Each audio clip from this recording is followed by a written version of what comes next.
So there are two commissioners that we're waiting for will join in during the process here. So, all right, let's go.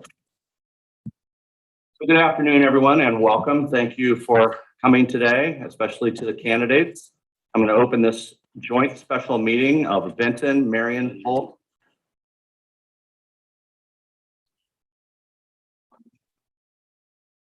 Hopefully we can mute that.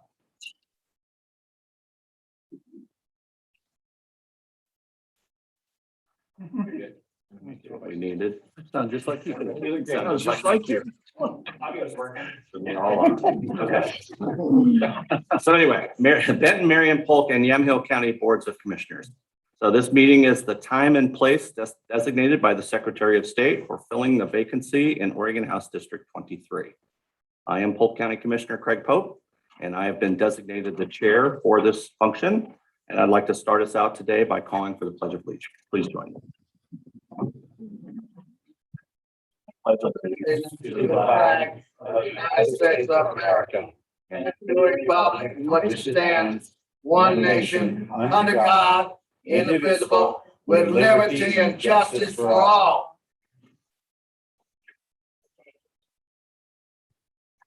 Okay, so we have commissioners present from all four counties in House District 23, and I will take a few minutes here to call the roll.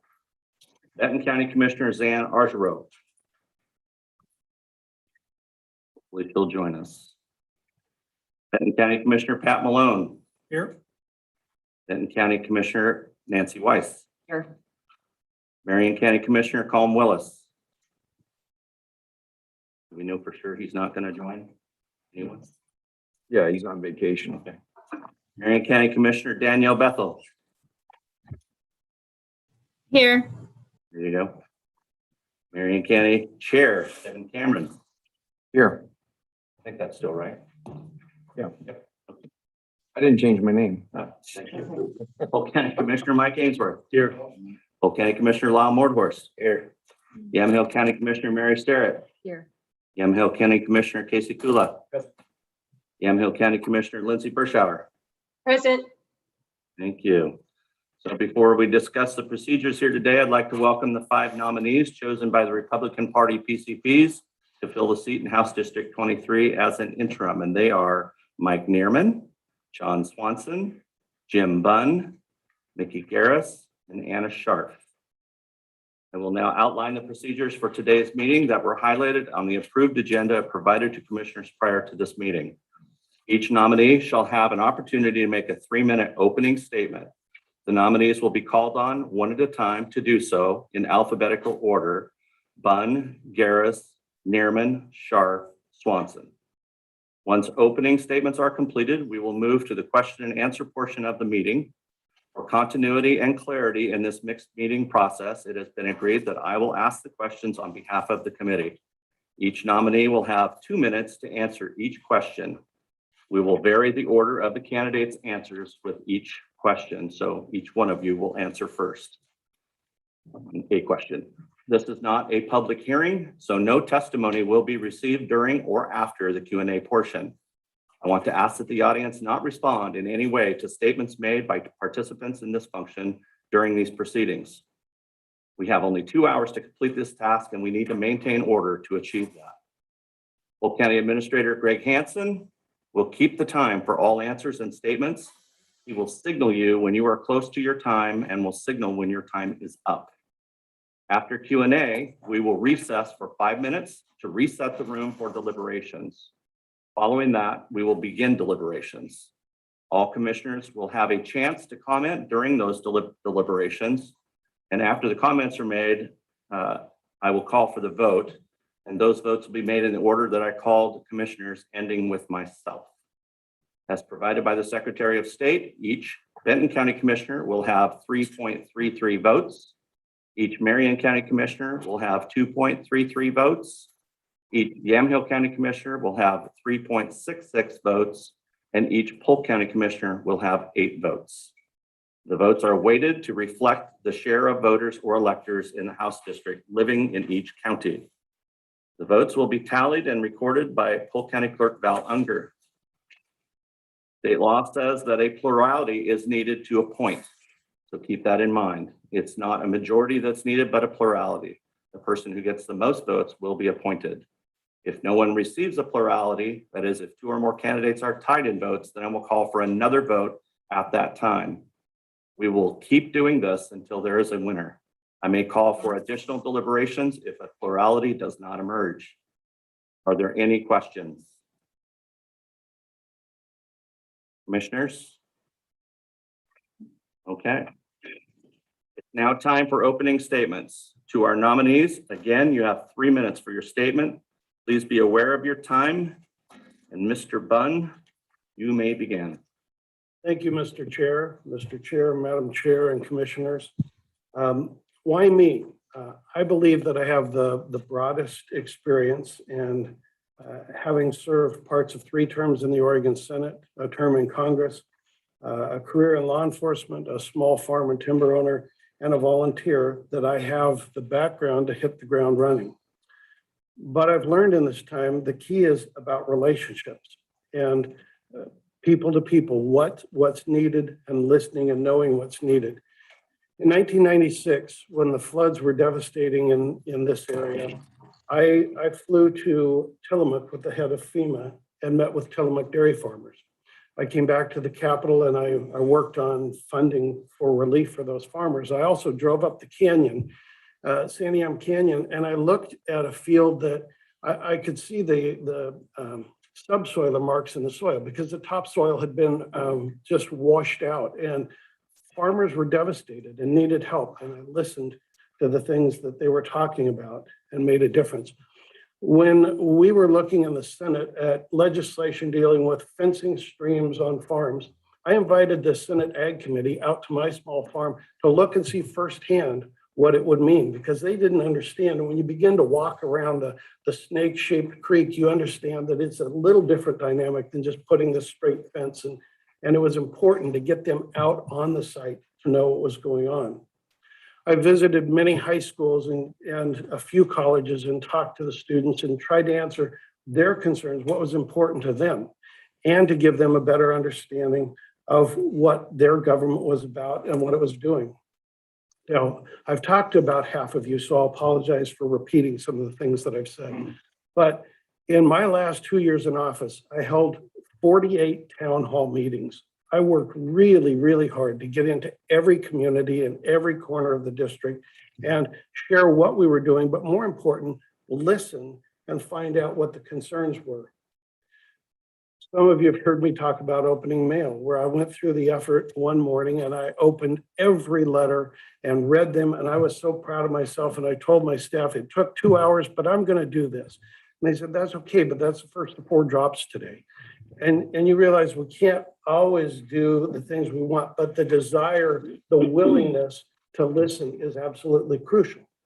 Now, one of the constituencies that isn't talked about much is the counties and the county commissioners. I have a friend who's a commissioner who said, Jim, you've got to realize this is different.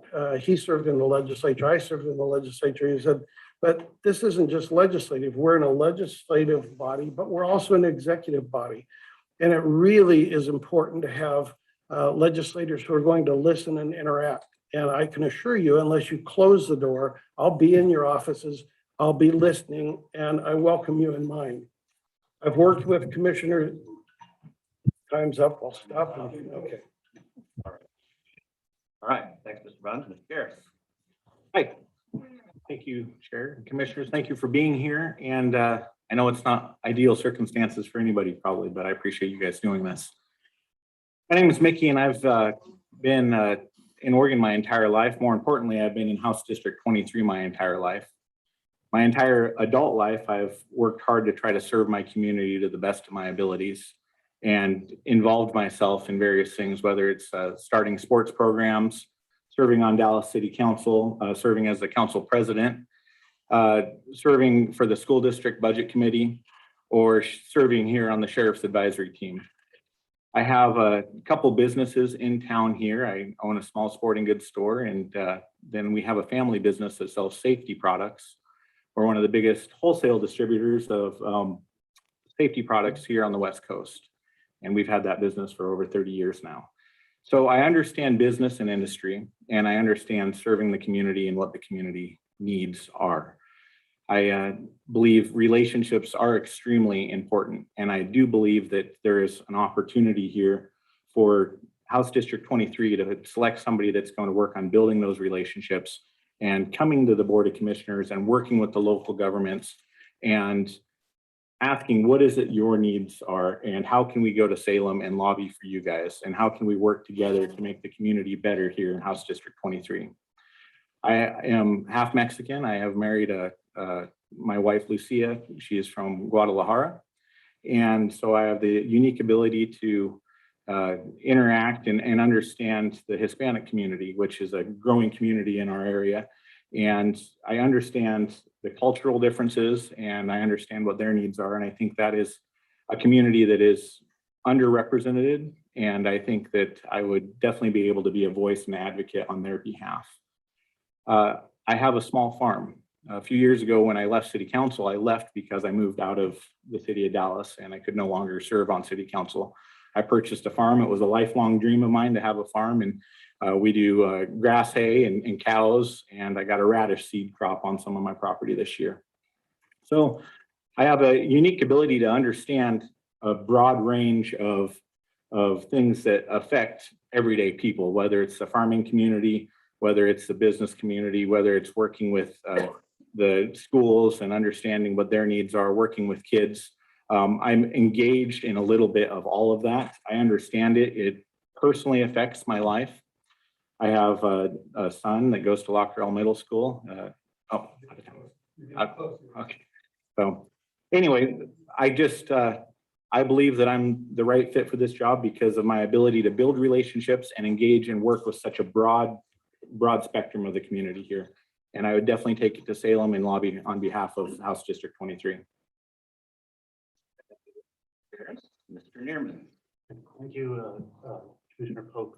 And we have another commissioner, I think, that's appeared. So if you want to recognize. For that, we'll take a moment and recognize Commissioner Osro. Can you hear us? Thank you, I can. I had trouble finding the link in my inbox. I apologize. No worries. We're happy you're here. So recorded for the record that she's in attendance. Now you may begin. And she is the chair. Thank you. And thank you, Commissioner Pope and all the commissioners for being here today.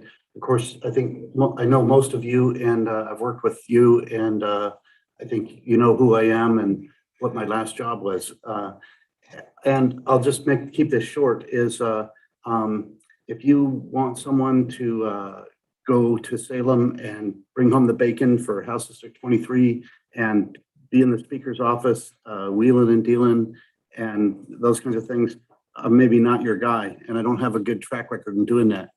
But if you want someone who is willing to stand up to powerful people there, I'm willing to do that for you. And I think I have a good track record of doing that. And so I think you have a decision, not just what person you want in there, what kind of work you want done. And I would appreciate your vote to be appointed back to my old position. Thank you. Mr. Neerman, Ms. Sharp. Good afternoon, Chair Pope and commissioners. Thank you all for being here today. Before I start, I just wanted to let you know that the enormity of this decision that you have to make here today is not lost on me. It is a very important decision for 53,000 people that you all represent within House District 23. Each of your counties represents a different portion of House District 23. Some of them are very rural and some of them have incorporated cities within there. However, the one thing that they all do have in common is that they deserve representation in Salem, and they deserve a representative that will connect with them and listen to them and carry their needs, concerns, and desires back to Salem. That's the kind of representative that I want to be. My background, my experience, and my values make me that candidate for you today. I have an extensive understanding of the legislative process. I started out, as some of you know, as a lobbyist way back in the day, volunteer lobbyist after that, successfully moving my own piece of legislation through the building to protect farmers and farmers' rights to payment And then the last two legislative sessions, I have been able to act as the legislative policy analyst for House District 23. So I've been able to use that lens to look at every piece of legislation for 2 sessions and how would it affect the voters that each one of you have and that I would have as a representative for House District 23. It's important that they understand that their voice is heard. When the representative was expelled from the legislature, I stayed behind. His chief of staff and I were still there every single day. And I felt that that was really important. And I felt honored to be able to continue to do that. The emails and the phones, the desires, the wishes, the concerns didn't stop just because House District 23 lost their representative. They lost their vote, not their representation. And I was there until sine die. Most importantly, I was there to make sure that our $2 million worth of ARPA money was also protected for House District 23. I grew up in portions of Benton County. My grandparents, I spent summers at their places in portions of Yamhill County. I live in Polk County, and my real Oregon roommate was from a portion of House District 23 in Marion County. So I have an extensive network of friends, family, business associates throughout House District 23 that I feel I can rely upon to fill in the gaps where I wouldn't necessarily have the knowledge. You as commissioners know that you can't know absolutely everything, and the most important thing you can have are resources to reach out to. Finally, my firm belief in the legislative process, along with my belief in the rule of law, are principles that I will never compromise. I will use those as I represent the 53,000 representatives, and I will strive to be that kind of a representative for you. Thank you. Thank you for that, Ms. Hart. Mr. Swan. Thank you, Chair Pope and commissioners of the 4 counties. Thanks a lot for having us here. It's still somewhat of a whirlwind that I don't think any of us thought we'd be in this position about a month ago, but it's an honor to be here in front of you. I'm going to talk a little bit about myself, my biography, more or less in as short a span as I can.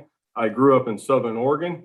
I graduated South Medford High School, came up to Willamette University to get my BA there. I worked most summers in a plywood mill to help pay for my college education. And that's sort of where I began living in the Willamette Valley. From there, I ended up living in Clackamas, and in a roundabout way, ended up meeting up with future Senator Chuck Thompson, who I've been with for the last 10 years. And he's actually in the audience behind me. He's my campaign manager, by the way.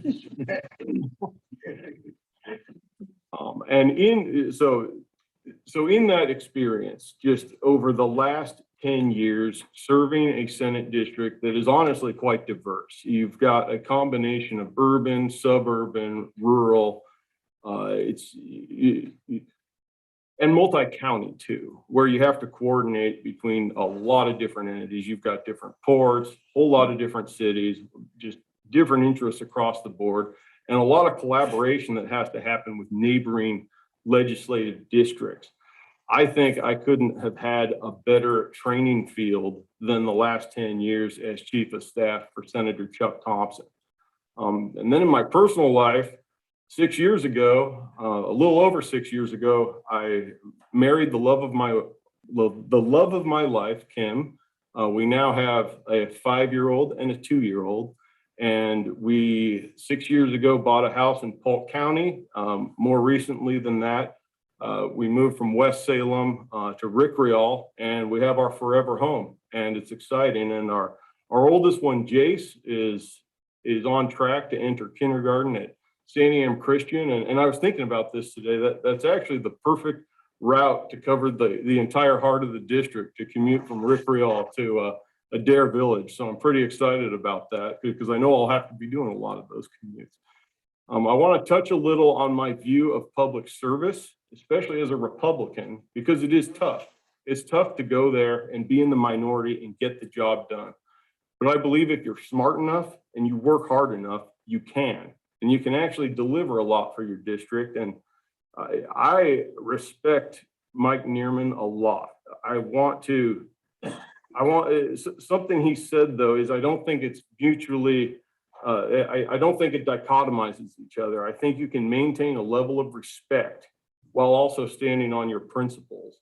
And I believe I have the experience for really getting in there and delivering and collaborating for a district. And I want to carry that in for House District 23. Thank you. Okay, thank you, sir. Thank you for your introductory statements. We'll now move into the Q&A period. You guys are doing great and we're ahead of schedule. So all candidates will have 2 minutes to answer these questions. Mr. Hanson will continue to keep the time and will. We have 15 seconds. Rapid. Yeah. So, those of you who have done this 2-minute drill, it goes really fast. So I had 10 questions for you all, but that wasn't going to work in the math.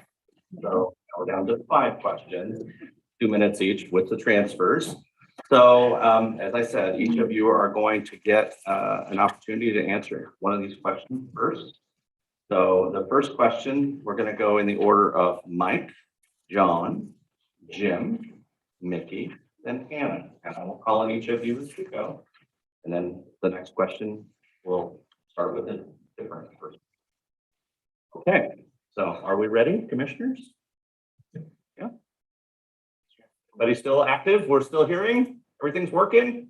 Thumbs up? Thank you. Yes, All right. All right, so to Mike, what is the biggest challenge facing citizens of House District 23 today? So I think the biggest challenge is the scope and size of government.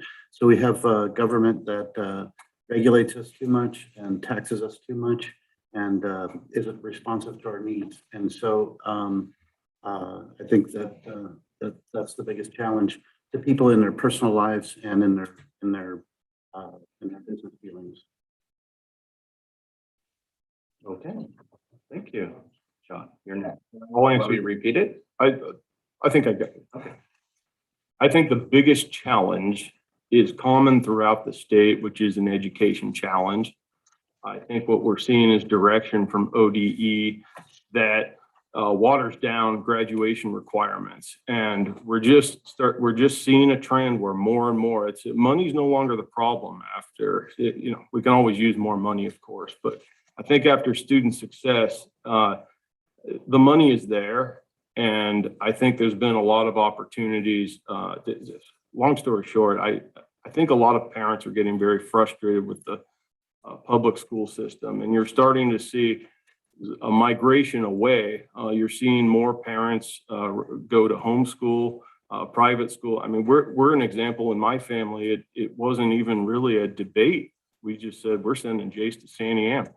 And I want to be there. I feel like I'm younger.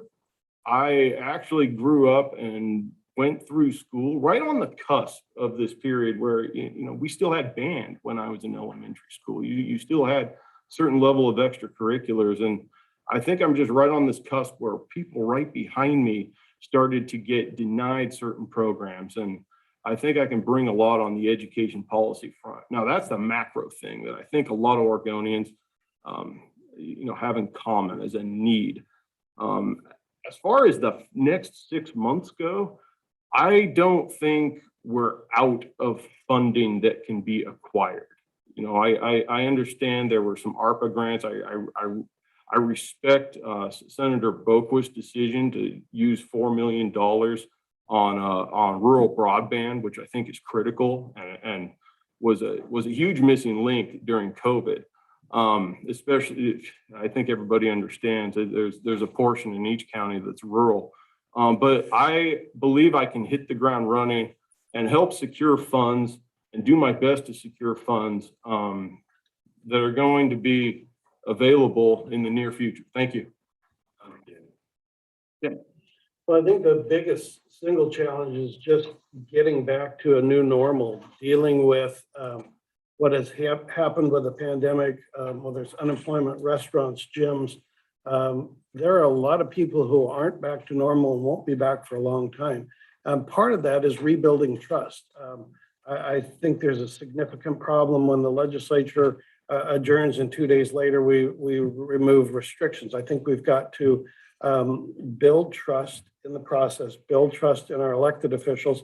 And in a time where everybody is just nasty, just start working together to find those solutions, and especially concentrating on those who haven't been made whole through any of the different programs.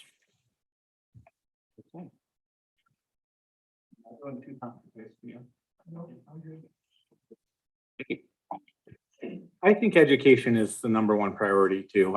I look at education as the cornerstone of everything else. If we don't give our kids a good education, there's no way that in the future they're going to be able to produce and be productive adults. And then we won't have a productive economy. They won't be educated on what it takes to have a productive economy. They won't know how to run businesses. They won't understand civics. They won't understand how to balance a checkbook. We have saw education unfortunately watered down, and I too feel like I was one of the last generations that got a broader spectrum of education, and now I see the product that's coming out and see what's happened here in Oregon, and the fact that we're one of the worst states in the country for what we're doing with our education for the youth, and it's just terrible. I believe in school choice, freedom of education. And I think that's the future. I think that's the direction we need to be heading. I think we need to trust parents to know what's best for their children. And I really think we need to push things that direction to the best of our abilities. I think when you have a 2019, 2021 Oregon budget of approximately $86 billion and $13 billion is going to the public schools, you're looking at that and saying, what are they getting? In the meantime, legislators are working on dumbing down the curriculums and making it so numbers look better possibly, but the education that students are receiving definitely is a lot less than it was a decade ago, 2 decades ago. And so I think if there's any future for Oregon, if there's any future for our country, we have to fix our education, and that needs to be a priority number one. Thank you. So I'm not going to disagree with the education aspects of their comments. What I will say is I think that COVID woke up a lot of people. I'm going to glass half full this. People saw their freedoms, people saw their liberties, people saw their government overreach as COVID took effect of us. And then when I say government, I think there's a concern with agency overreach. I don't think any of us ever dreamed that the Oregon Health Authority, the bully folks, that they could lock us down, tie up our businesses the way that they have over the last 18 months. And I think constituents, voters have started to pay more attention to that. And I think it's a fantastic thing. COVID sucked, but I think that there has to be something good that came out of it. With that being said, I think that they should be very concerned about a lot of the laws that just were passed that they're going to start hearing about as agencies begin rule writing on some of those, with wildfire mapping and some other things that are going to affect them that they don't even know are coming at them yet. In addition to that, we have a homeless crisis within every single county that's at this table. Homeless means a different thing to cities than it does to counties. The homeless issue for county commissioners often is a hidden one because they're outside of visibility. They're in the hills, they're near homeless, living in RVs on vacant properties. And it's something that folks that don't live inside of town also see outside of town. And I think people are concerned about how do we fix that problem? And the way they fix that in Portland is not how we fix it in House District 23. The solutions here are going to look much different. And it's also an all-encompassing problem because we have affordable housing issues. Again, affordable has its own definition depending on which part of House District 23 you live in. And we also, a part of that is the mental health issues that we have. I think constituents in general, though, have just woken up and are looking at a lot of these things differently than they did a year and a half ago. Okay, thank you. All right, question number 2 will be asked and answered in this order: John, Jim, Mickey, and then Mike. So name any major political groups that are actively supporting your candidacy. Have you promised to support a particular position on issues that are important to them? Well, that's an interesting question. The dynamic I think we're all facing is this isn't your classic campaign that goes for the whole endurance of 1 year, where you have candidate packs and and the dynamic we're all used to. I personally haven't printed off an endorsement form to be presented to anybody. I think it's pretty obvious as my campaign manager, Senator Chuck Thompson, not a group. Okay.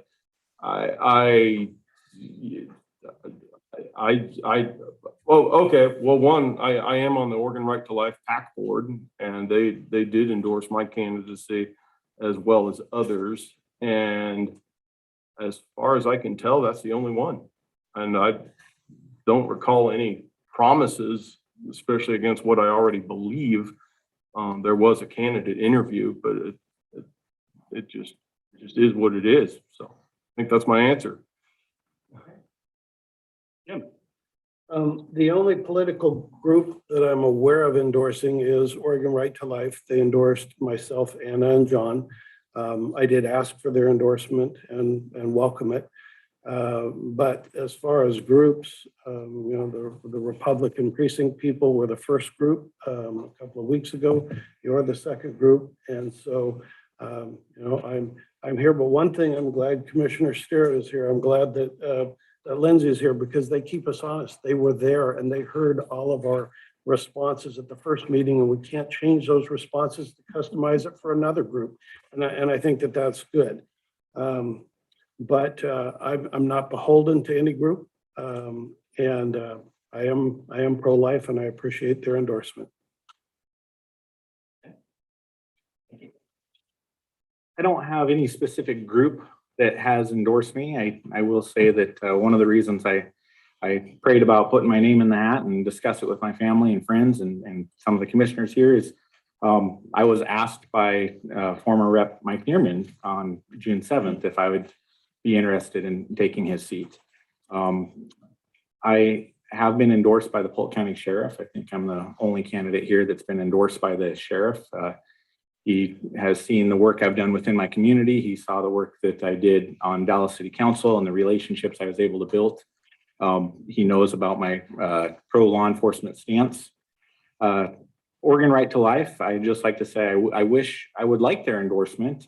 I am very pro-life. I believe that our Creator is the author of life, and I believe in life from conception to natural death. And they never reached out to me and asked if I'd be interested in having their endorsement. I wish they would have. So thank you. I guess I would have to agree with what's already been stated. It's very risky for lobby organizations, PAC organizations, associations to endorse at this step of the game. I reached out to multiple PACs and lobbyists that I have relationships, Oregon Business and Industry, Oregon Truckers Association, Farm Bureau, Small Woodlands, Timber Unity. I got the same answer from all of them. We need to step back and wait and let the process take its full effect. And I think that's the smart move on their behalf because they're going to need to work with whichever one of us up here is appointed to the seat.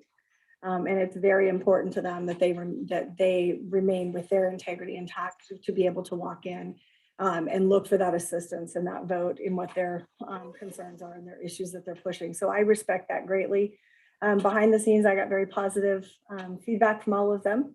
And as stated by Jim, Right to Life was the only PAC or association that reached out and did a panel interview that I'm aware of. And I was grateful to have their endorsement and honored to have it. Thank you. So I don't think that there's any one group that has formally endorsed me or formally supports me, but I've been I and my wife have been overwhelmed by the support that I've received just in the past several months, and I think the support that I'm getting is from the most important political organization that we have, which is the people of the state of Oregon.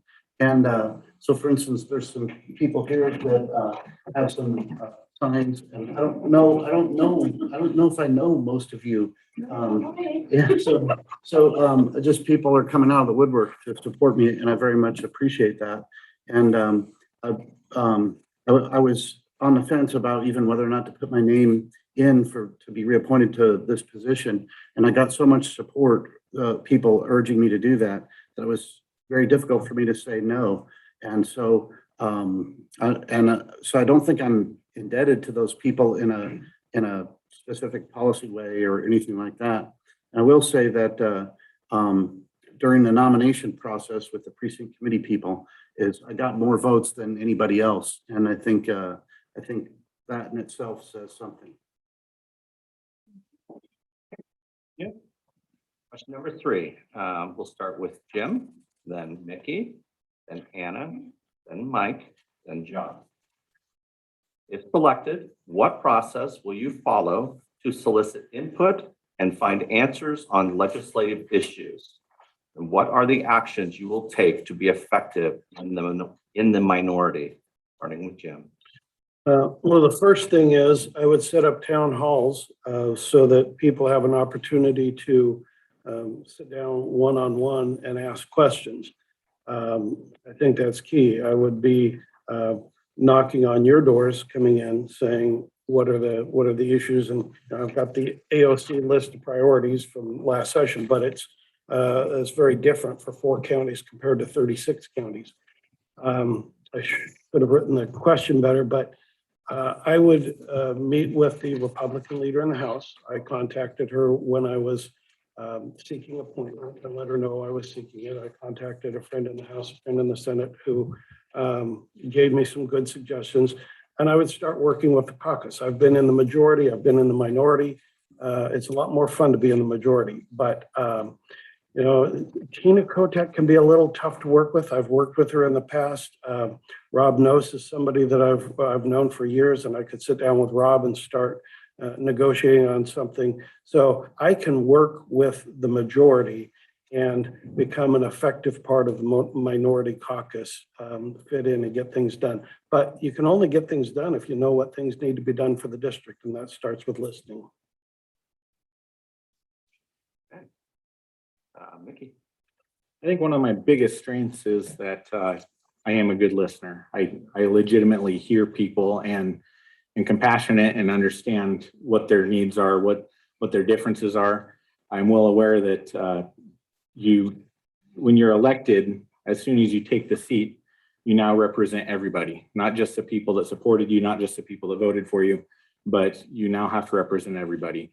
That's something I did at City Council. I have very strong personal beliefs, values that I won't waver on, but I also have the ability to sit down with anybody and have an honest conversation and walk away understanding each other. And that was one of the things that's made me so successful in my different endeavors. People that are on the opposite ends of the spectrum of what my thoughts are on something or beliefs, possibly, we could sit down and we could find that middle ground. The ability to caucus is crucial when you're the minority party. And that's the only way that we're going to accomplish anything for this district. And we do need bold leadership. I don't think there's anybody that knows me would question whether or not I'd be a bold leader, but I would also be a compassionate leader and able to sit down and have the conversations with anybody and work together to find solutions for the good of the district. Being able to caucus as a minority party is crucial. Being able to reach across and have conversations with the Democrat Party is crucial. But more importantly, being able to work within the local governments and taking their needs to Salem and be able to relate with the people, the citizens of House District 23, being able to knock on their doors, have dinner with them, meet with them in a more personal atmosphere than just a public forum. Actually going to visit them at their residence, at their farms, and sitting down and really have the conversations about what can we do to make your life better here in House District 23. So I think this goes back a little bit to the last answer that I gave. So in analyzing policy, the last 2 legislative sessions, you can't know everything about every bill. And I will tell you right now, my weakness is in healthcare. Ironically, even though I was a lobbyist for the Oregon Nurses Association, actually Oregon Heart Cancer Lung Association, my very first session out of college, I really rely on those relationships I've built with various organizations to reach out to them and say, I have this piece of legislation and I'm not sure how it's affecting, what the intended effect would be on that. who can you connect me with that's actually going to be affected by this? Who is the person in House District 23? Who is the association in House District 23?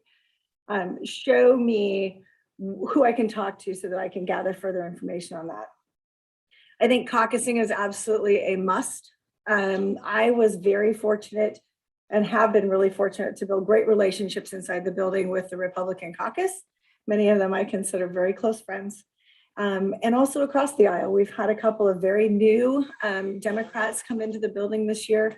One of them actually replaced a representative who resigned.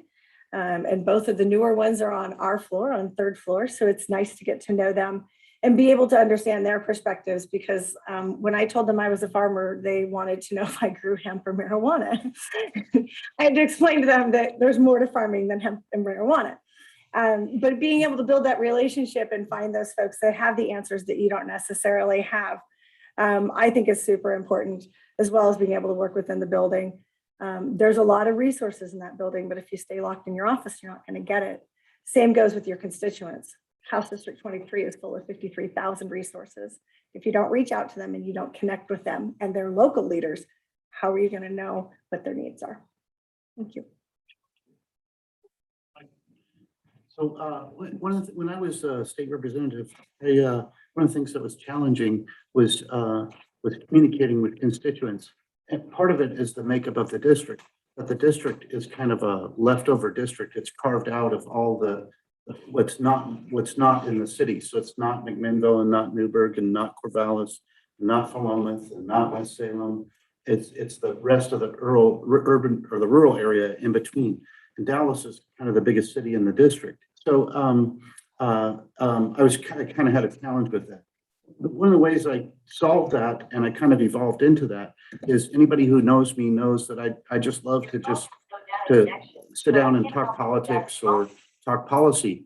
And people took advantage of that. And even to this day, even today, having not been in office for almost a month now, people are still making appointments with me to, hey, can we sit down and have a cup of coffee and talk politics or whatever? And that was kind of how I interacted with people. And anybody who knows me knows that I take appointments from anybody. I had appointments with SEIU and some people who that I can almost tell you before the meeting starts that I'm not going to agree with, and that's fine. And so that was kind of my strategy to do that. And as far as working with the in the minority is anybody who thinks that they're going to get all that far reaching across the aisle is kind of deluding themselves. That the people who are in power they're elected to office and they have power and they wield that power, and you can impact the process a little bit. But at the end of the day, the main way to impact the process is to win elections. And so in order to do that, you have to be courageous enough to hold views that differ from the party in power. Well, I am a firm believer that, well, what makes the headlines, as we all know, is your voting record and maybe a floor speech you made and this and that I think the average person associates with being a politician. But I really do believe that 70% of the work a legislator does is behind the scenes, and it's stuff that will never make it to the public light. It's signing on to letters. It's being on a text message basis with local leaders. I have, like I said in the opening remarks, I think I have had the perfect training ground dealing with a multi-county district, which is what this is. And as Mike Neerman alluded to, I call it a filler district because that's kind of what it feels like. And we don't know how the map is going to shift in the next coming months. But from my vantage point, what I've had success with is being the one to come to you as opposed to being the one who sits back and just waits for the world to call you. I want to be accountable. I'm going to view this as my only form of employment, where this will be a full-time job for me.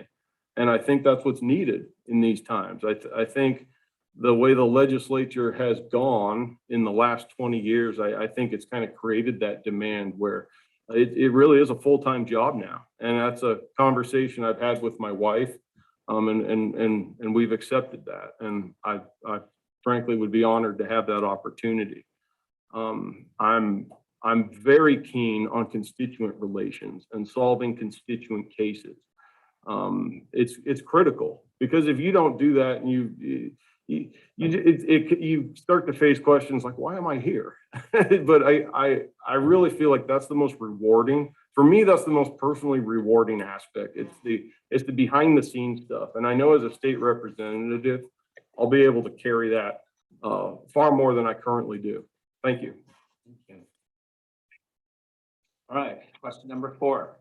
This will be asked and answered in this order. Mickey, Hannah, Mike, John, and Jim. So we have a Democrat governor, Democrat-controlled Senate, and a Democrat-controlled House.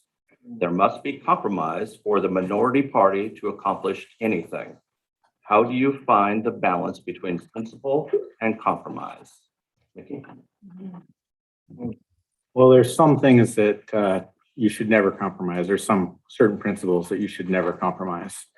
If it goes against my faith, my personal morals, it's into the conversation. So it doesn't mean, I think so many times people will say no and then not counteroffer with some different type of solution. It doesn't have to be the end of the conversation. It just means that on that specific issue, you can't compromise your own values or principles.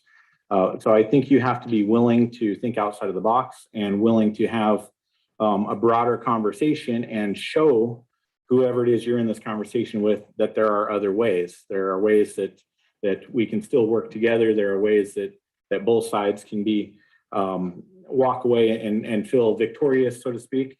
But it doesn't mean that you're giving in on the values. There are certain values that if you're going to give in on, you have no business in that seat in the first place, and you're definitely not going to serve the community very well. Anna? So just like in business negotiations, when I worked at Hewlett Packard and then went on to FMC and then went on to work for GK Machine, in negotiations in business, you have to know where your walkaway point is. Before you even walk in that room, you have to know what your walkaway point is. And in politics, that's your ethics, that's your core beliefs, that's the integrity that you won't lose, and that's your walkaway point. A lot of people think that compromise is lost. Compromise is not lost. Both parties often lose on both sides in compromise, and both parties often win in compromise. So my preference is that compromise is not lost, but education equals change. So the more you talk with someone, the more you try to find common ground, the more you educate people about an issue, the chances that you'll reach a win-win compromise increase. However, like I said, before you go into any negotiations, whether it's business or on a bill, you need to know what your walkaway point is. And my core values are something that I would use as my walkaway point. So for example, I don't know if we're going to have a Second Amendment question, but I'll just throw it out there. I firmly believe in the Second Amendment. I believe in responsible gun ownership. So those are things that would be my walkaway point. That's not to say that I think every criminal should have a gun. Criminals shouldn't be able to have guns. We have laws on the books for that. But there has to be a point where you uphold the law and the laws that we already have and use your integrity and not compromise that.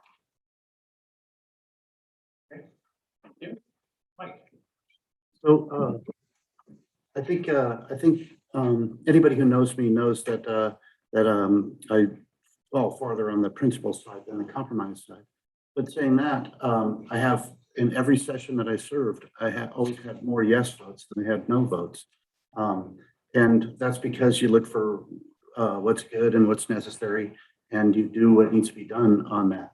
I think that it's some people talk about one party rule, that there's just one big omniparty that just rules.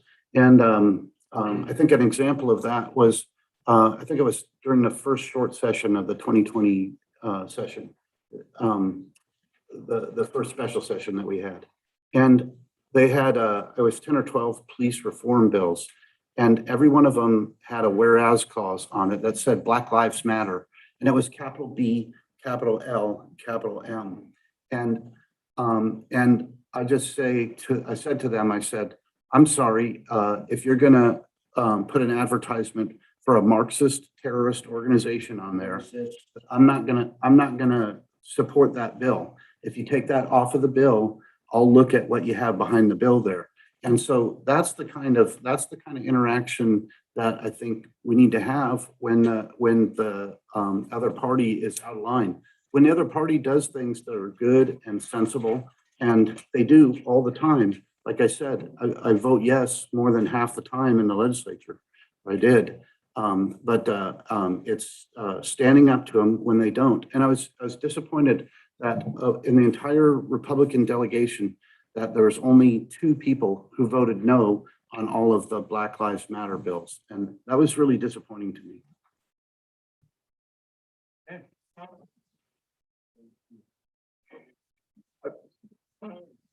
I think that compromise and getting things done, the word compromise is an interesting one because I don't feel that there's ever a need to have a compromise in the sense that most people think about it. This is what I said to the precinct committee people last two Fridays ago is I believe in keeping certain values. I'm a Christian.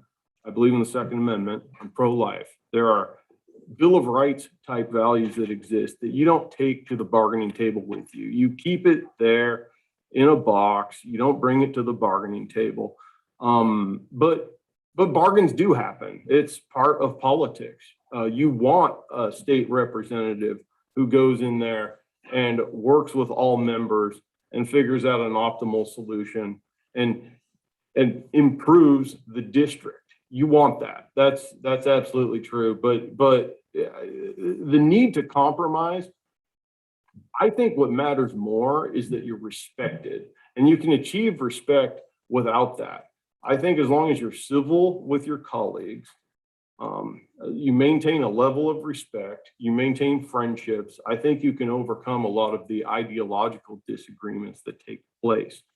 I've also observed in my time that legislators in the minority who make the most out of their experience are the ones that maintain dialogue even in the tough times, because there's a lot of tension-filled moments that happen. There's a roller coaster throughout session, and there's times where folks aren't willing to talk with each other.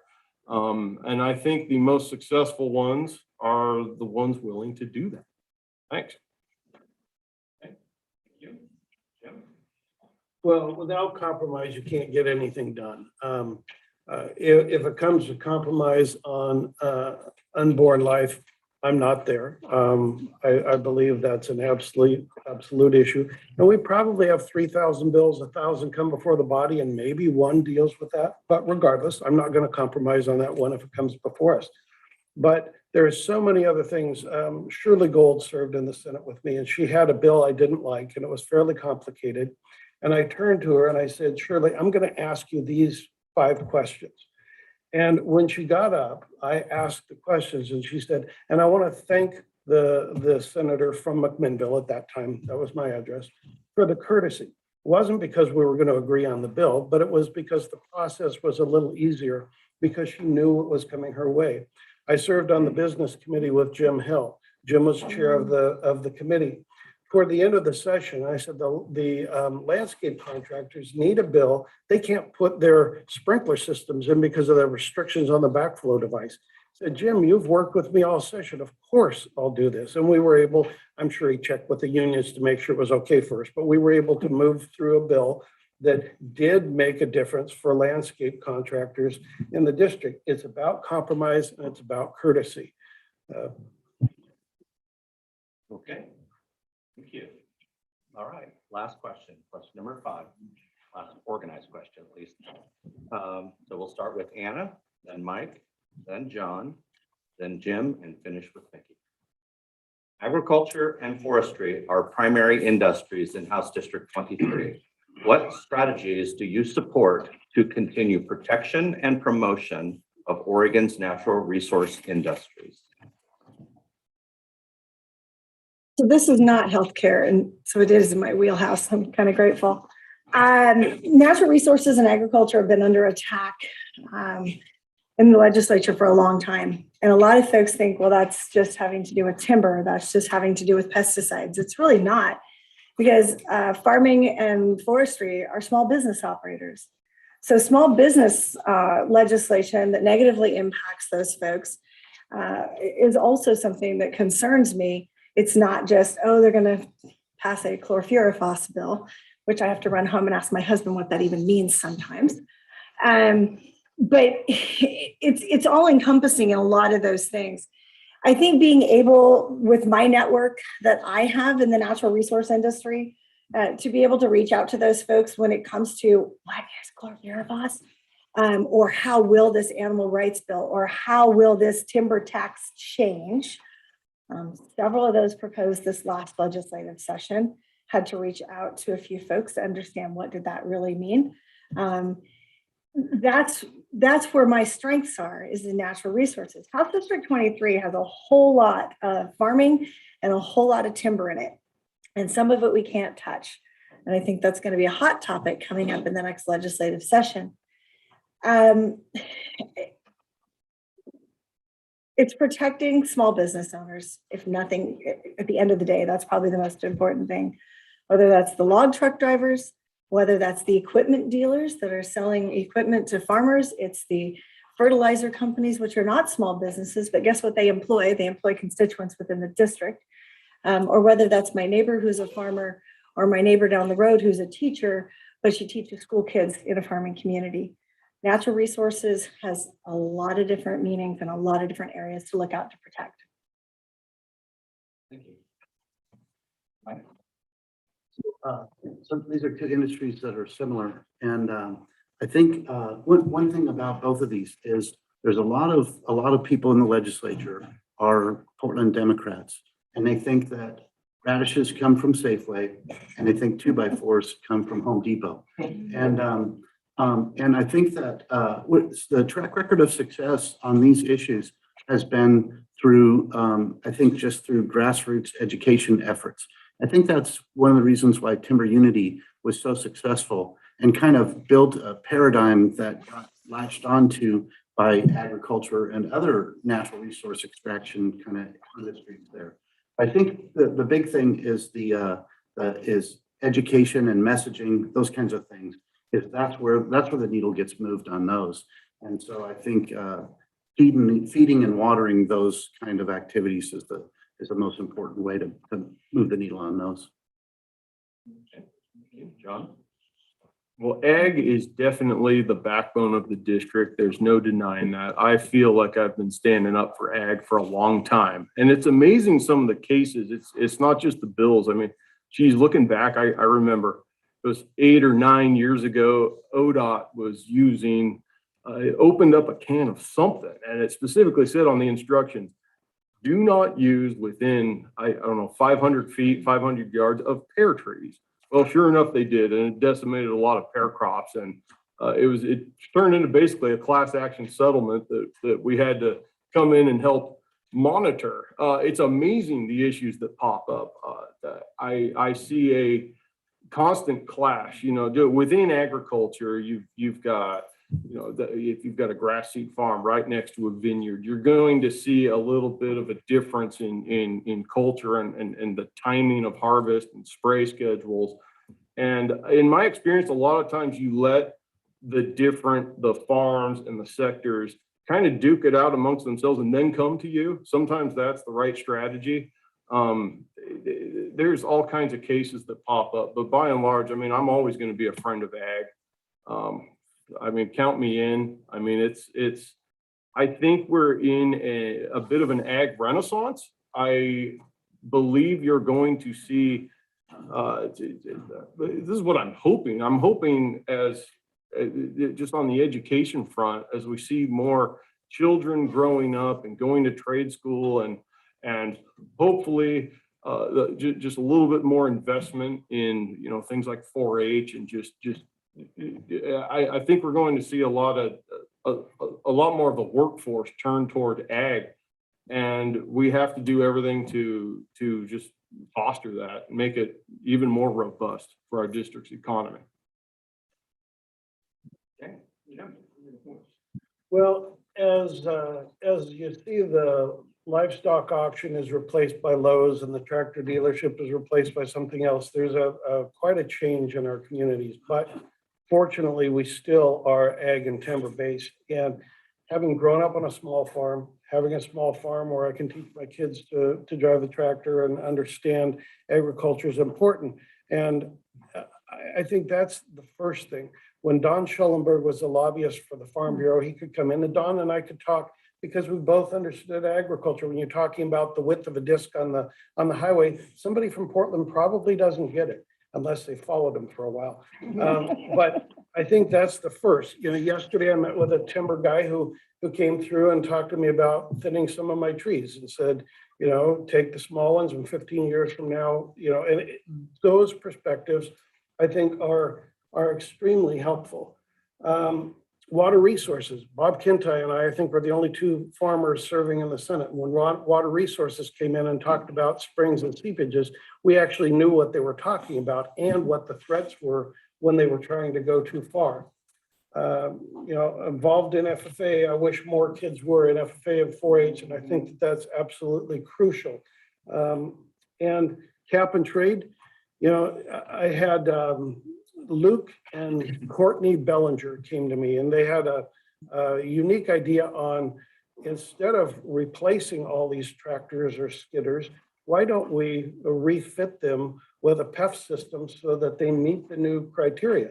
And it was interesting that it was thinking outside the box. And so I went into the Capitol with them, and Courtney had never been in the building before. I explained to them, here's the committee chair, here's the process, here's how you testify. So they could go in and offer a solution that was a win-win, clean the environment and allow farmers to keep their tractors and timber to keep their skidders. All right, good job. Okay, sorry. Thank you. You know what?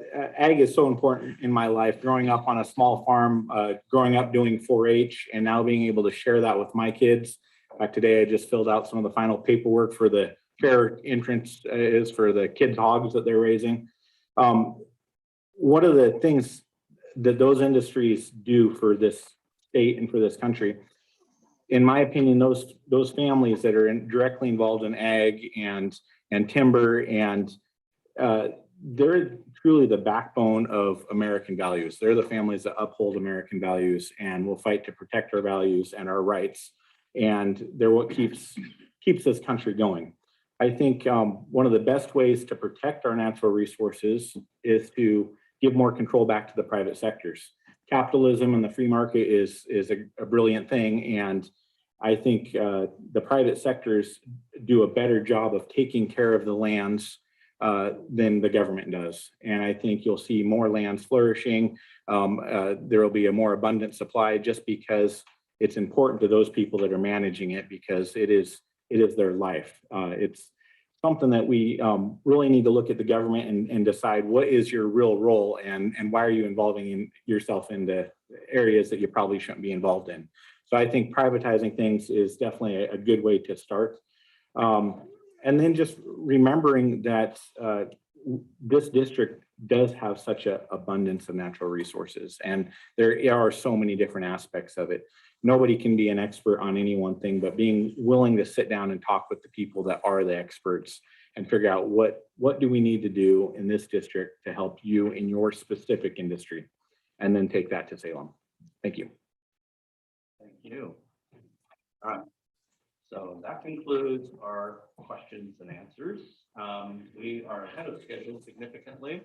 So commissioners, I would give you this option at this point. Go off the agenda just a little. We can offer them 2 minutes closing statements, 10 to 15 minutes, more time on their behalf, or we can move on, which will require a break and a change up in our cameras. So what's your pleasure? I'm not clear what the choice is. Allow them, I don't have time on the agenda for them to have closing statements Oh, because I expected this to take a little longer, but they have time. And I would give them 2 minutes for closing statements each, if you would like, or we can close it completely and move on to deliberations. Or continue closing. Chair, I'd like to see 2 statements. Yes. Thank you. Sure. Okay, any objection, commissioners? Okay, all right, see what I'm doing there? Did you ask them if they object? Yeah, would you like to have 2 more minutes? Yes, please. Okay, so I think that we're gonna do 2 more minutes of closing. Yeah, you got unanimous consent, I think, up there. Okay, yep, I'm seeing thumbs up. Thank you. All right, so I will go back to the same order that you had in your opening statements and start with Jim. Knowing the process is crucial. Knowing people is more important. The process. This is one bill that I worked on. I worked on it for 6 years. The first session, I worked to kill it. The second session, I worked to amend it. And the third session, I finally had the governor's staff on board to come in and testify that they supported the changes that needed made. And Senator Westland on the floor read it into the record. That's an example of knowing the process and working it effectively. 1989, I was on the Senate floor with John Kitzhaber when we passed the Oregon Health Plan. 1995, I told the Republican whip, I will not vote for this bill unless there's $155 million added for Oregon. They didn't care until the night before the vote. Magically, they were short. They added $155 million, and it's in the record. I worked with John Kitzhaber, but he came to me when it was time for that $155 million. The pendulum swings. I have a lifetime of experience in timber and agriculture, bringing the Senate staff out to see on the ground what was actually happening is crucial. Cap and trade, it's not a winner take all. There are solutions. We can do things better. 27 years in law enforcement. I was called no fun bun, by the book bun, and a few other things, but I worked hard for public safety. I enforced the rules and I was fair.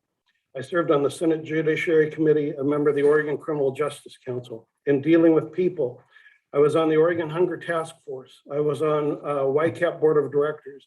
I personally gave to our local food bank, I think 80 pounds of tomatoes, 80 pounds of apples, and 80 pounds of pears. Working with low income, keeping people out of the emergency room. Do I have 18 seconds left or a few? Anyway, thank you. I appreciate the opportunity to visit with you and hope you'll support me. Thank you. All right, Mickey, you're up next.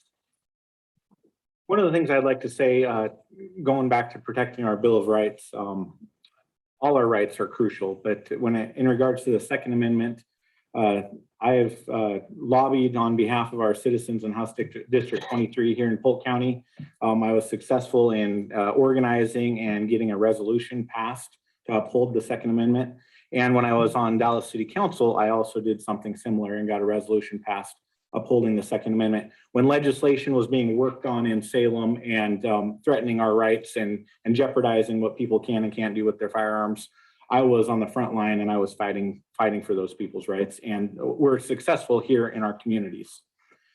There are people sitting up here that are perhaps more polished than I am, perhaps have more experience navigating Salem than I do, but I don't think there's anybody sitting here that has more experience dealing directly with the people of House District 23, being 100% transparent and working with them, communicating with them, and fighting for them on their behalf to try to make their lives better.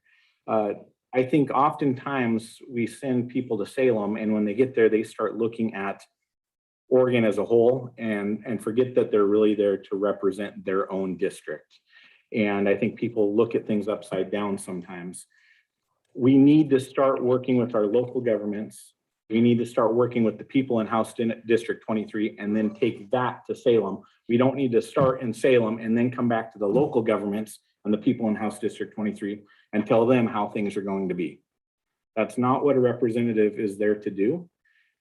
It's been said that you can make a headline on the news, you can have a good voting record, but at the end of the day, the most important thing and the most success that you're going to have is the relationships that you build within your community And that is something that I've been successful at, exceptional at, and I will continue doing that for the constituents in House District 23 and fight for them in Salem. Thank you. Thank you. Mike, you're next.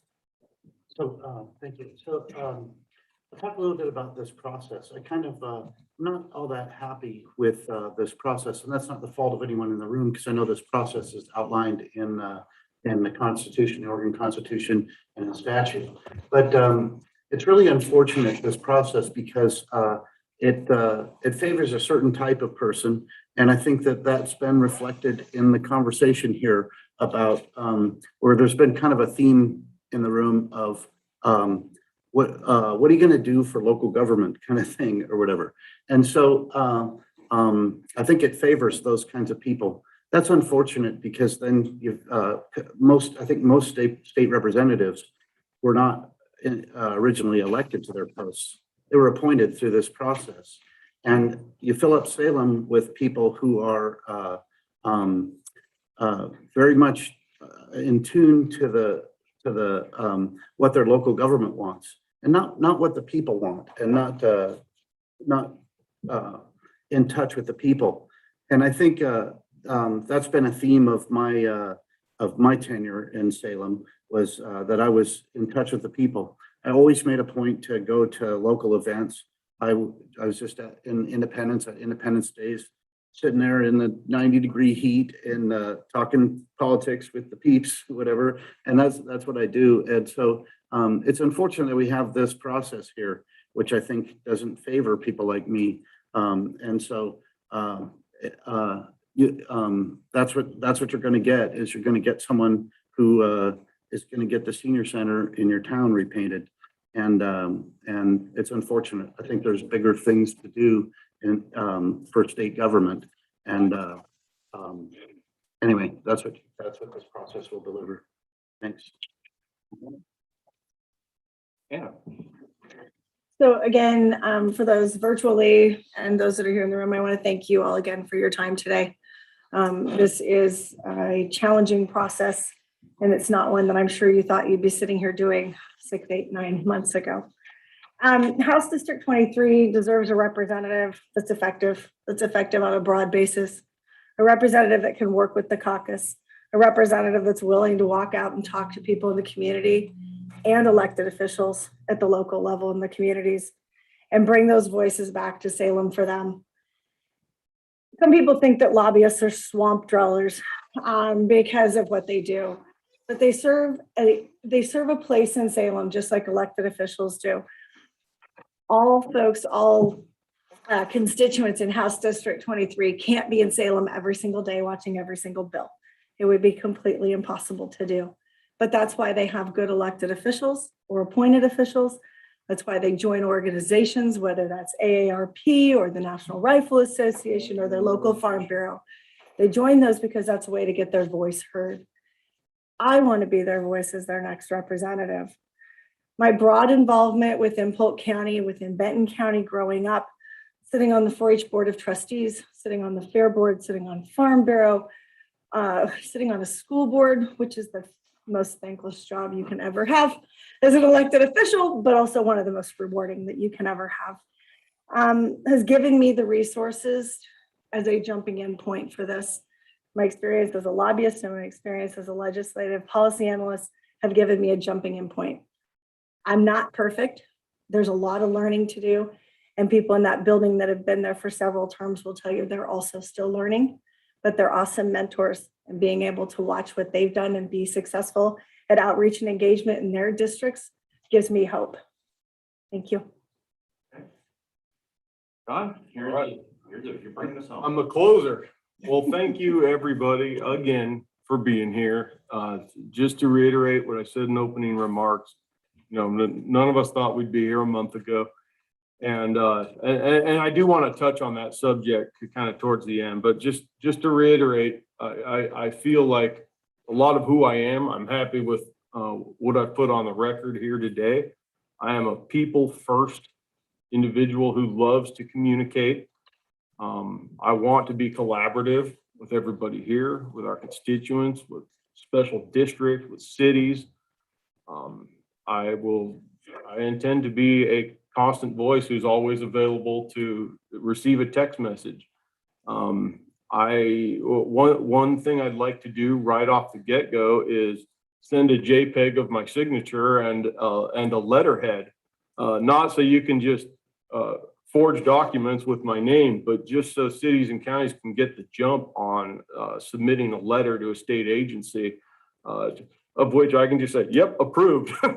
Because I want to have that kind of relationship where we have that level of trust.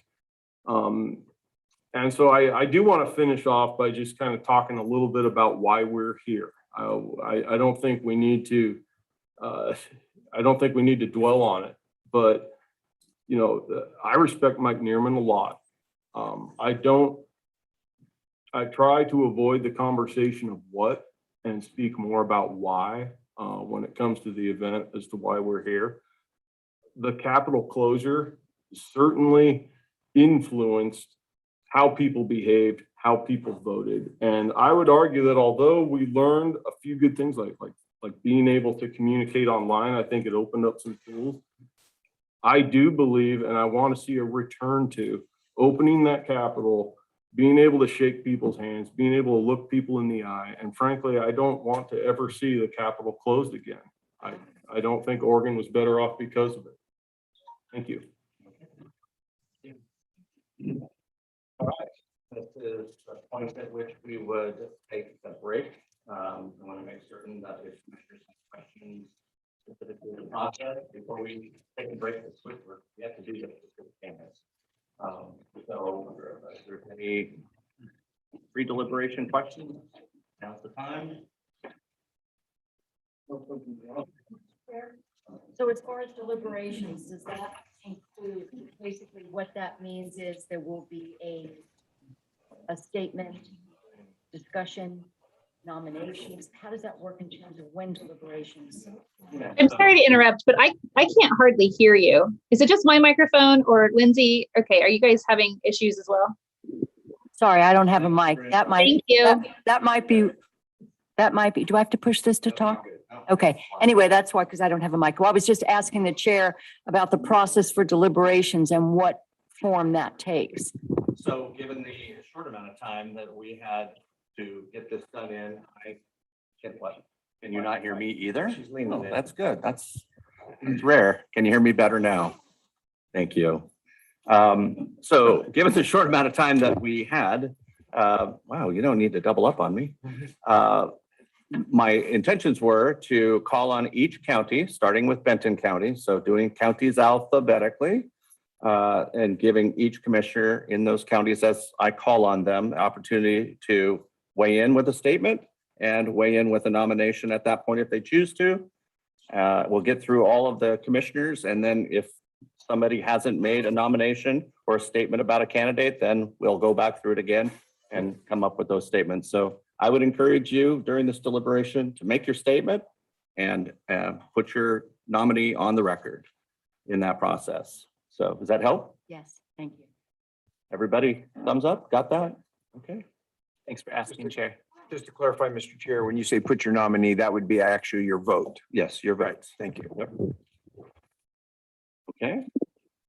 All right, hearing no further questions from the panel, we will stop right here and take 5 to, well, let's say 7 minutes to reset the room.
Running.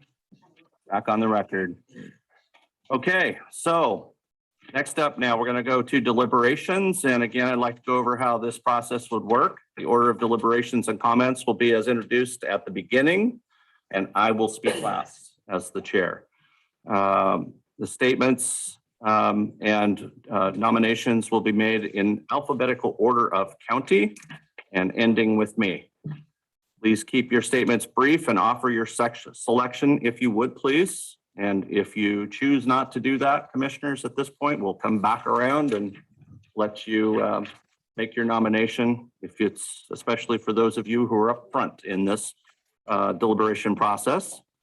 And so we're going to have about 30 minutes to get through that. And with any kind of luck, we'll get done sooner than that. Any questions or thoughts on deliberation?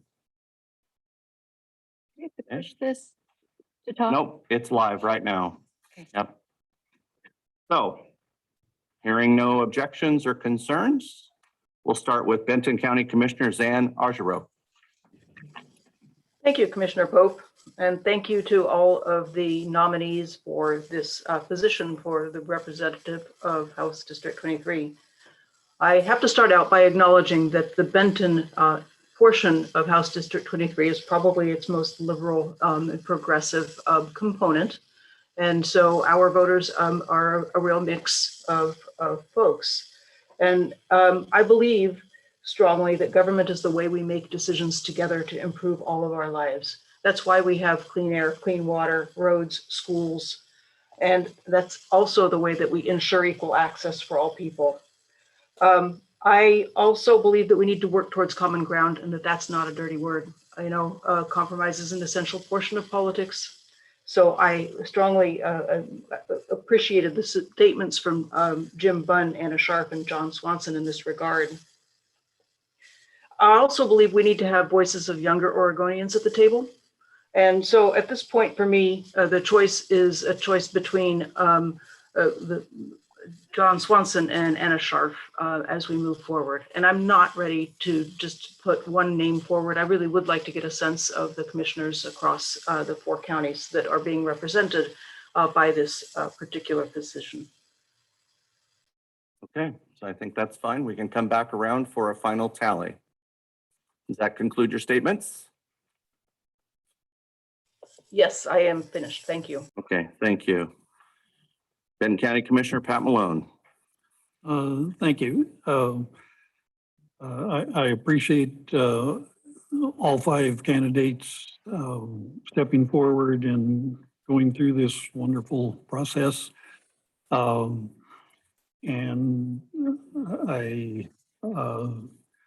there were some common themes of relationships,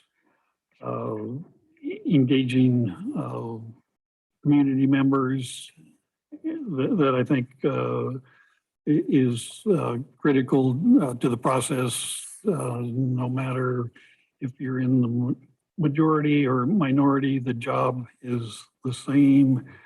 And similar comment to Chair Ojiro, I would like to hear more discussion before voting.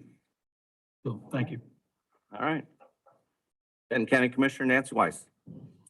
Thank you. Am I saying that right? Wise, Thank a wise lady. Perfect. I just want to say thank you to all the candidates. I know how nerve-wracking it can be as an elected official myself. I just really want to thank you for putting yourself out there. I really appreciate that. And this is a hard decision because I think pretty much any of you guys could do a great job, I think. You're all very qualified. It makes the decision hard. So what was most important to me was the spirit of collaboration and willingness to be part of a team and foster that teamwork. And I think most of the candidates here would be willing to do that. So the next important for me would be someone who has experience, someone who is most ready to hit the ground running. For that reason, I am ready to say that my vote would be for Anna Sharp.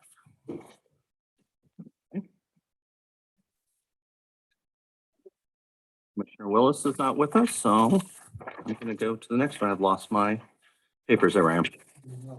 Thank you. Yes. Marion County Commissioner Danielle Bethel. Thank you, Chair Pope. Can you hear me okay? Yes. Great. I also want to just concur that I appreciate all 5 candidates standing forward in a time of what I consider serious need for HD 23. I think that we've been in a state of chaos in our country and in our state for some time. And it's never easy to stand forward in a leadership role when controversy is readily available. So I admire all of your willingness to step up in a supermajority situation and represent a very much in need district that I believe represents a lot of what Marion County represents: agriculture, small business, families. So thank you for that. I want somebody who's going to get into this position hitting the ground running. I want somebody who has the experience of the building and the communities. I want somebody who's not shy from a conversation and engagement. And I also have the privilege of knowing the district attorney in Marion County who has stood forward on behalf of charges brought, unfortunately, against former Representative Mike Neerman. And I don't believe that she would have done that without the ability to pursue action. And I trust her. I think Mike served very well. And I think that he should be commended for the actions that he took and the stance that he took. And I really admire his position and his strength in everything that he did up until the very end. I am ready to cast my vote. And I'm going to support Anna for this seat. I believe that she's going to serve HD 23 well, and I believe that she's electable in the future to continue to do so. Thank you. Marion County Commissioner Kevin Cameron. Thank you, Chair Pope. First of all, I want to say thank you to all 5 of you. Having gone through what you're going through twice myself as a state representative and as a county commissioner, I know what it takes to get to this point and to get to the next step too. I think Mike said this, or I'm not sure who said it, but elections matter. And all 5 of you are, I believe, able to run a campaign and get elected in House District 23. I think you all could get elected. And I think that's really important, no matter who we choose, is that you can continue to represent your people, relate to your constituents, and get elected, because elections matter. And we all know that we need to win more than just House District 23 if you're going to change any kind of fairness or balance in the Capitol. So I will say this, that I think all of you deserve a pat on the back and a great thank you for being here today. I will say this, that again, I think I know 3 of you really pretty well, and Mickey, first time we got a chance to meet, right? And Jim, it's been many years since I've seen you. And so I want to thank you all for doing that. I want somebody who can go into the Capitol and represent the agricultural community of Marion County. That's really important. I will say this, that as county commissioners, I think, having been in the Capitol and now being a county commissioner, boots on the ground matter.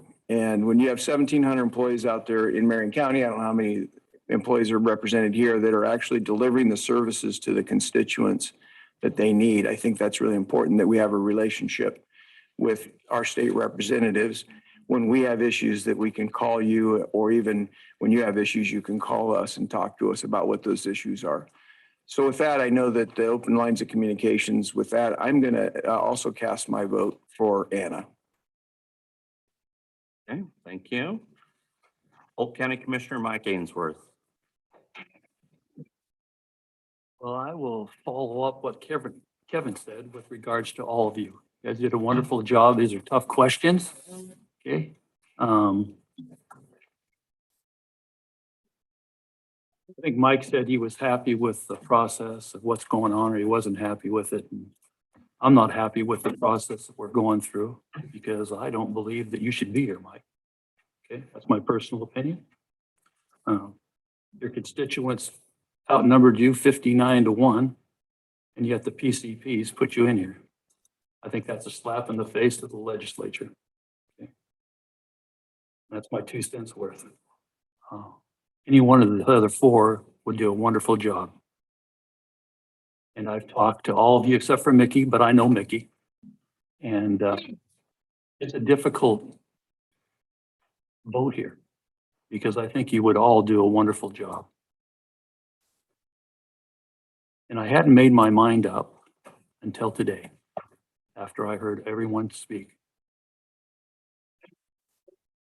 And I'm also going to vote for Anna. We've had our differences before, but I think you would do a wonderful job. You've been there. It was between you and John. And I know you know the agricultural part of this community. And I know you know the forestry part. And I think you do a wonderful job. And you know how to deal with people. Okay, so my vote. Thank you, Commissioner. Polk County Commissioner Lyle Mordhorst.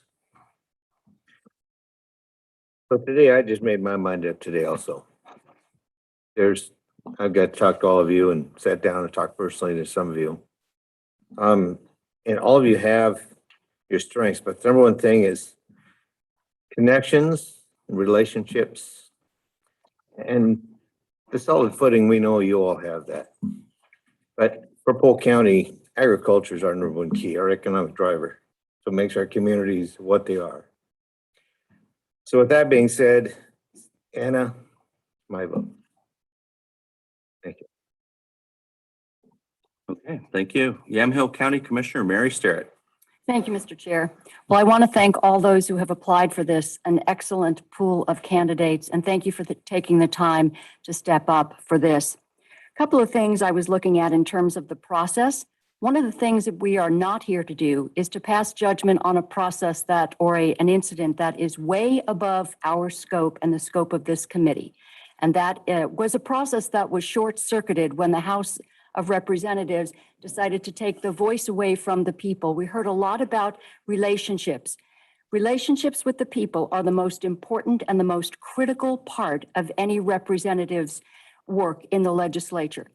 So in taking that voice away from the people, are we now, in this particular instance, going to take the voice away from the people because the PCPs are the closest to the people?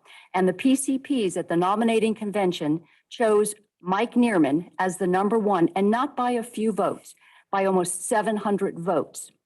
So as I said, I am not here to say that what Mike Neerman did was right or wrong. What I am here to say is that in terms of process, the people were cut out. So why were the PCPs part of this equation? Why not just bring this decision to the commissioners in the various counties represented in House District 23? Was the PCP decision to nominate Mike Neerman as their number one choice, is that pretty much not part of what we should be considering? Do we pat the people on the head who made that decision and say, you don't know what's good for you, but we do? Let us tell you what's good for you because you don't know. Well, I'd like to give a little bit more credit to the people, not because necessarily what Mike Neerman did or didn't do and whether it was right, but if the PCPs have chosen him, then I said all along, I was going to go with what the PCP said was their number one choice, having no idea who it was going to be. And I actually left the night of the nominating convention before I even knew who it was. But there was overwhelming support for Representative Neerman at the time, former Representative Neerman. So to me, what I want to do is not be one of those people who took the voice away from the people. If you don't like what Mike Neerman did, recall him. If you don't like what Mike Neerman did, don't reelect him. But don't take away the position and the choice of the people and ask elected officials to make this decision because it's not ours. And I'm voting for Mike Neerman.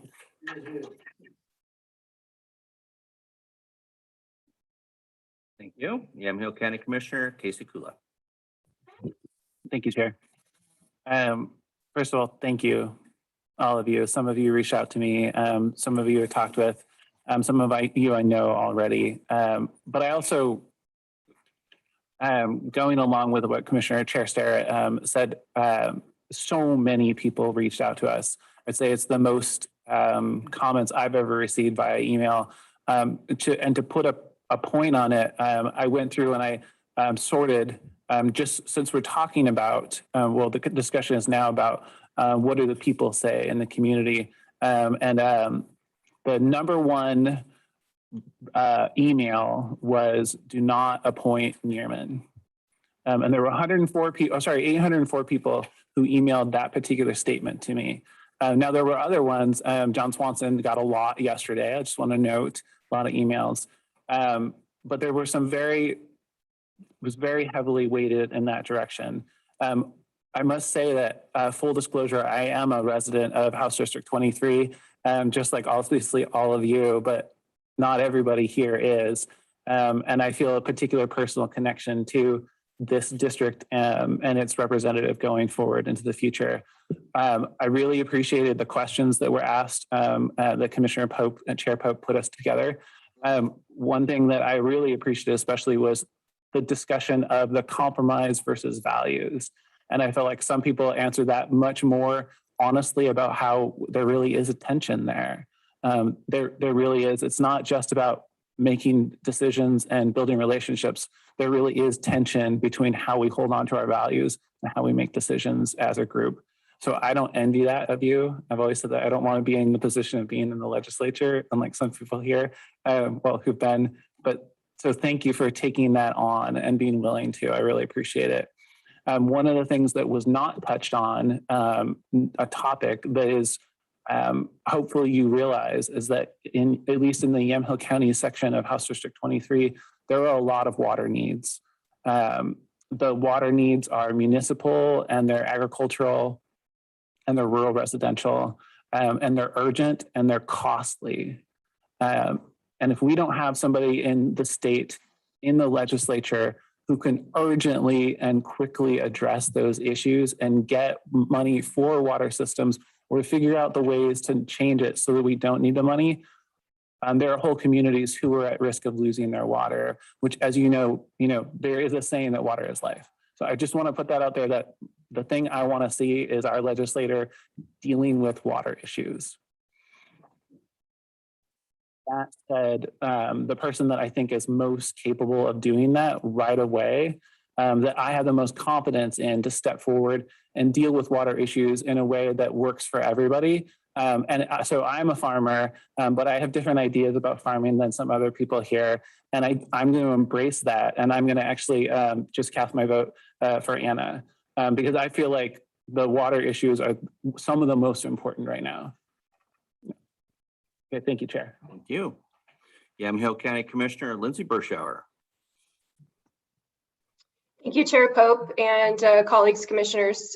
Thanks for being here, and thank you to all the candidates who have put their names forward.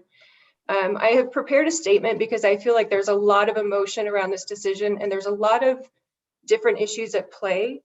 So if you will entertain me, I will read the statement that I prepared.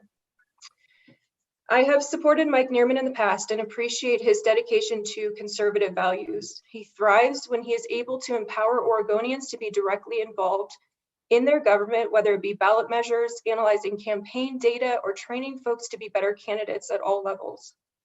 He helped with my election for county commissioner, and I'm thankful for his service to our state. I am committed to helping him get referendum 301 on the ballot so voters can repeal Senate Bill 554 and stand up for the rights of lawfully abiding firearm owners and carriers. I believe Mike Neerman has a significant role to play in the future. I do not agree with the decision that he made on that fateful day. We have all been frustrated with the Capitol closure over the past year.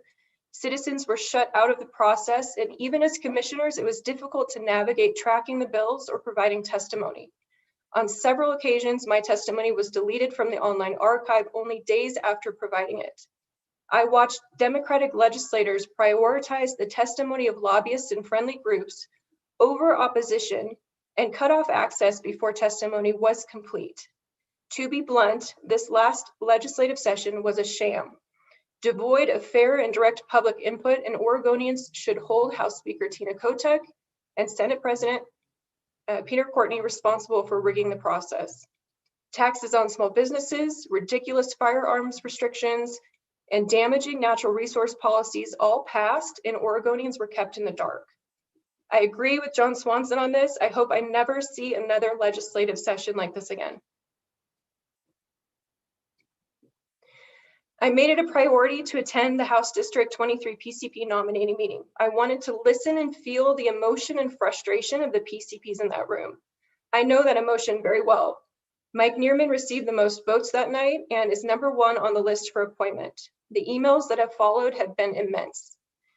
Thousands of people have weighed in, and we've done our best to sort through the feedback and process what's in front of us. To answer the question, should the voters in House District 23 have been in control of Representative Neerman's fate? The answer is yes. However, the political reality of that building has now landed us here. I contacted some of Mike Neerman's colleagues to make sure I understood the reasons behind their unanimous vote to expel him from the legislature. They were upset about the incident and felt that Mike was not forthcoming with information that affects them as well. They felt they had no choice but to vote to expel since the trust relationship had been broken. I am not passing judgment on this either way. I just think the story of what happened from the caucus's perspective is relevant in this decision. Worth noting is that 6 of the 10 candidates for this position stated during their PCP meeting that they would have voted to expel Mike Neerman. While this question was a tough one, I appreciated seeing the honesty and empathy in the responses. Particularly Anna Scharf impressed me when she was honest about her disagreement with Mike's decisions, and after the questioning was over, she had a tearful exchange with Debbie Neerman because she loves them and cares about them. This is what I look for in a leader. Someone who sticks to their principles, even when it puts them at odds with their friends, but maintains decency and respect. While I like Mike Neerman and his wife, Debbie, immensely, I cannot vote to reappoint Mike. On a basic level, the job of a state representative is to work to further the goals of the district and help protect against harmful legislation. It means you are the conduit between the state and Main Street. I do not believe that Mike Neerman will be in a position to effectively do this job should he be reappointed. He may not be allowed to caucus with his colleagues. Tina Kotek will not allow him to serve on committee assignments or allow him to further his own bills. A vote to send Neerman back to Salem is effectively saying, we don't care that House District 23 won't have active representation. It's a vote that says it's okay for a legislator to not have a seat at the table and for Tina Kotek to punish this district over her disdain for Mike Neerman. That rationale would never be acceptable for any of us in our positions. At the end of the day, I do not believe that Mike Neerman has a mean bone in his body. I do not believe he ever intended for anyone to be harmed. But we have to consider the political reality in front of us. Mike is still facing criminal proceedings, and the consequence of sending him back to Salem means that he has a diminished capacity to do his job. Tina Kotek will make this community suffer, and I'm not okay with that. I personally have narrowed my focus to 2 candidates, Anna Scharf and John Swanson. Anna has the depth of private and governmental experience necessary to effectively represent the district. She has navigated the difficult reality in Salem with the off balance of power. She has the support of large grassroots groups, and I trust that she will campaign hard to keep the seat in conservative control. This is an agricultural district, and many of the largest farming employers in my county, as well as Polk County, have weighed in that Anna would serve them well. John has been a behind-the-scenes workhorse for years, often never receiving credit for the work that he does. He is the guy that will show up and put up signs for an entire weekend to support his teammates. He's young, he's energetic, and his family represents the future of the party. He has firsthand knowledge of the inner workings of Salem, and I believe that he can effectively navigate the process. That said, I put a lot of weight of consideration on how the Polk County commissioners are feeling, because this district is predominantly your voters. So at this point, I'm not ready to say which of the 2, Anna or John, I'm going to choose, because I would like to hear from Chair Pope as well. Thank you. Okay, thank you. Okay, so I guess it's my turn. So I want to thank you all for putting yourselves in this place. I get how hard this is. And as Senator Thompson and I were talking during the break, I've been through this process several times of appointing people. And it's all very, very stressful on everybody. And I think Commissioner Bershauer probably stated as eloquently as anybody could how I feel about this process as well. It's a shame that we're here. And I agree with everything that's been said here today. And it's just a shame that we have to be in this spot right now. But this is the spot we're in, and a decision that we're faced with making. I've talked to all of you, except Mike recently, and I've listened to your stories. I've understood what your background and experience has been. I've read your resumes, and I understand this is an interim appointment. There's an election coming. This isn't an election. So this is somebody that we're going to put in the seat to get to election. I do realize that there are opportunities for an interim, but interims still have to win elections. So I just want to put that out there for everybody that, you know, if you're not happy with the decision that comes out of this process today, you got to get out there and rally for your candidate. That's the American way. And again, I appreciate all the things that have been said by commissioners so far, and my vote will be for Anna. So we're going to come back around to Benton County and Commissioner Arzrow. Thank you. I really appreciate all of the comments made by my fellow commissioners. And I see that Anna Sharp has a majority of the votes at this point in time. I too am torn between Anna and John. And at this point, I think I am going to cast my vote with John only so that he has some support and indicate that I believe in your voice in the future and hope that you will continue to engage in the legislative process or in local politics and that you can contribute moving forward. And Anna, I look forward to working with you. Okay. And Commissioner Pat Malone. All right, thank you. I forgot to point out, I do live and work in House District 23 on our tree farm in Kings Valley. Just a plug for that. I appreciate the dialogue. I haven't, I was waiting for more information and really haven't changed my opinion. So I will cast my vote for, I think, the person that's most ready to represent the district, and Anna Scharf, and look forward to a continued conversation with you and for the other folks at the table. We've got plenty of problems. And we can all do our part to move things along. So, thank you. Thank you, Commissioner. All right, so I'm going to ask for the tabulation. Oh, I'm sorry. Yes, I'm sorry. Commissioner Bershauer. Thank you, Chair. You know, when I was watching the PCP nominating meeting, I did note, I wrote it down, that the only person of the 10 candidates who mentioned timber unity was Anna Scharf.